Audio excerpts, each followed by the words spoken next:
How does it start? For me, and this isn't the same for all writers, for me, I write it rigidly in order.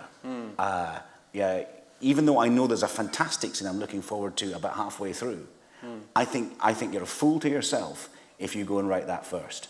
That's your lure, thinking I've got that great bit later on. The other thing is, you need to get there by an iron chain of good scenes. You can't say, I'm going to write a really boring setup scene followed by another really boring setup scene, but it'll be all right in 20 minutes when this really good bit happens. You've got to actually get there by an iron chain of good bits. Yeah.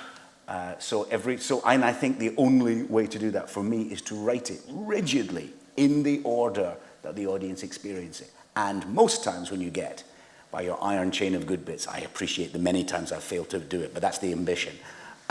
When you've got to that really good scene that you thought was going to be so magnificent, you discover it's actually been upstaged by all the things that you set up to get there, and you do something else.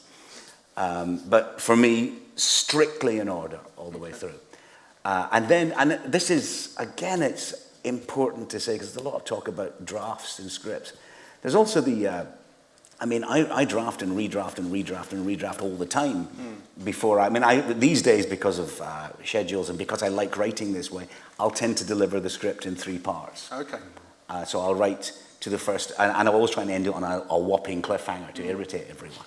But also, it forces me to have a whopping cliffhanger at a third of the way in, which you should have. Yeah. And I'll redraft and redraft and redraft. So the idea that what you actually finally hand in is your first draft is the first draft you handed in. And what you should, if you want to be a successful writer, hand in is something that you honestly, with all your heart, think that you could go and make. Right. So it's the first draft in that sense, not the first idea you had. It drives me up the wall when writers say, obviously, it's just a rough first draft. It's really a discussion document. No, it's sodding isn't. It should be something they could take down to the studio and make, and you wouldn't be arrested. Right. Now, hopefully, we're going to get it better than that, and you're going to go on. And you have to have contained in your brain the 2 thoughts: this is absolutely, unutterably, unbearably perfect, and I'm prepared to change it all. Yeah.